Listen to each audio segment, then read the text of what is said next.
the highest abuse. Dependence rates are around 9%, as compared to alcohol, which is closer to 15, heroin 23, 25%, cocaine 20%. They're saying that marijuana got a bad rap early on. What do you want? Bring me some reefers. That led to scientifically flawed beliefs about pot. He is hopelessly and incurably insane, a condition caused by the drug marijuana to which he was addicted. And its legal designation as a Schedule I drug, like heroin. I regard alcohol as being a much more dangerous drug than marijuana ever could be. It wasn't until the 60s, when the youth culture actively embraced marijuana, that there even was much pushback.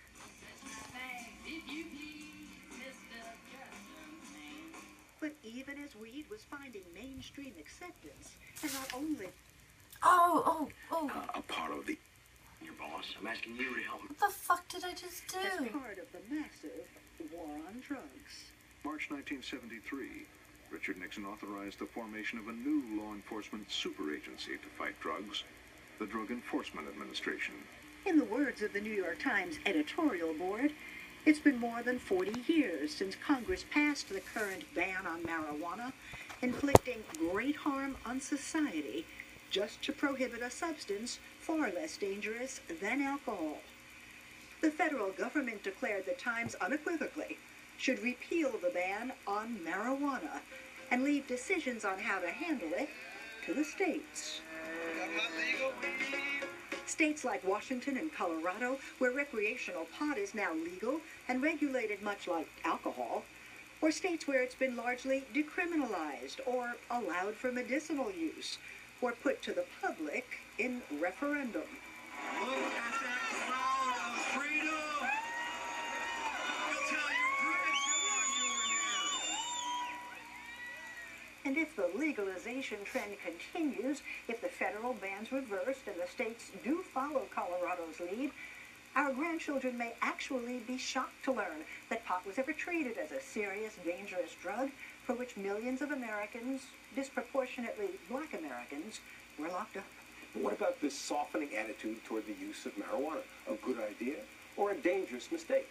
For some very different answers, we turn to Udi Ofer, Executive Director of the ACLU of New Jersey, John Henry J.H. Barr, President of the state's Municipal Prosecutors Association, and Kevin Sabat, Director of the Drug Policy Institute at the University of Florida and a former advisor to the White House Office of Drug Control Policy.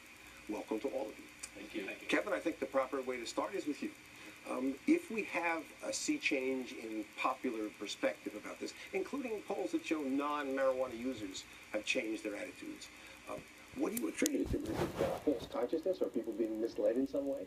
Well, I think we need to update the video and update our perspective a little bit. First of all, since Colorado was legalized, you actually now have both candidates running for governor that are actually running away from legalization. In fact, Governor Hickenlooper said that he thought the policy had turned out to be reckless.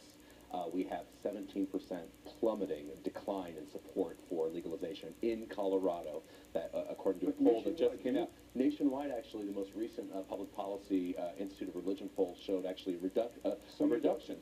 But let me crystallize it. Sure. So you don't accept that there is a shift in... Of course there's been a change. So what we're trying to get... The point is, in the last year since legalization has had its tryout, okay? Legalization looks different in theory than I'm trying to cabin you. I know it's hard to do. I know that you disagree with the policy, and you think that those who go down this road will regret it. But there is a broader sea change, which we'd like your insight. No doubt there's been a sea change over the last 10 or 15 years. Now, that's not in conformity with the medical literature. In fact, every major medical Association, again, what wasn't listed, what was listed on the video was the New York Times, but the American Medical Association and every major medical association in the country has come out against legalization, saying it's a public health concern.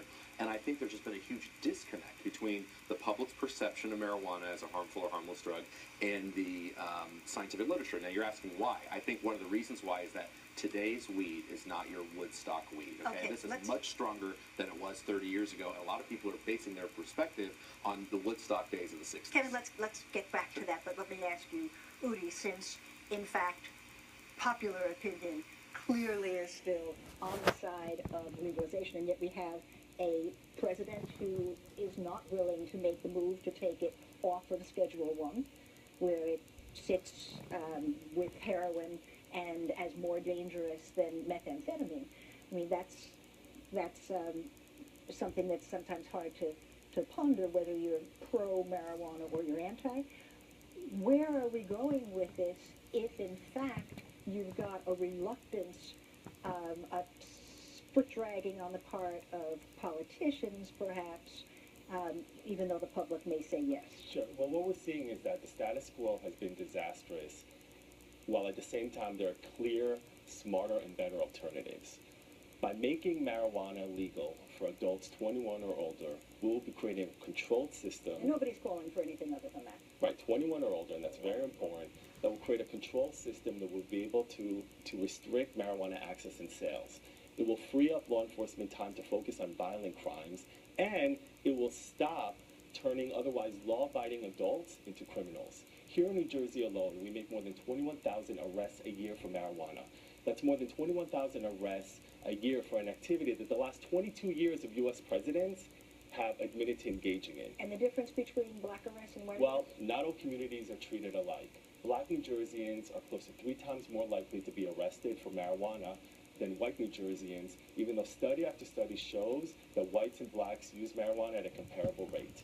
And getting arrested for marijuana is significant. It could include up to 6 months in jail, more than $1,100 in fines, and collateral consequences of your immigration status, financial aid, housing status, child custody. All of this is costing New Jersey a ton of money. We spend more than $127 million a year in enforcement. Meanwhile, 111 Americans have said that they've used marijuana. The last Gallup poll showed that 58% of Americans support marijuana legalization. We need to take marijuana out of the street corners, out of our parks, and into licensed stores where we can tax and regulate and restrict access. James, let me bring us to another weather vane aspect of this, which is we were talking to Kevin about a sea change. Over the years, in my own practice, I've known that prosecutors sort of have a filter, and hierarchically, many of them view this as different from other drug violations. But now the Municipal Prosecutors Association has taken a position. What's its position, and why do you think it's happened now? Earlier this year, the Municipal Prosecutors Association voted to pass a resolution supporting the legalization of marijuana subject to reasonable regulations. As Udi was stating, we don't support an anything goes type of system. Senator Scutari has Senator proposed Scutari legislation. He's one of your members. That is correct. And you've said we support it. We support the concept. We do believe that the status quo simply isn't working. I am prosecuting more and more people for possession of marijuana who have no criminal background, no inclination to be criminals, and we're not getting anything positive out of our efforts to prosecute these people.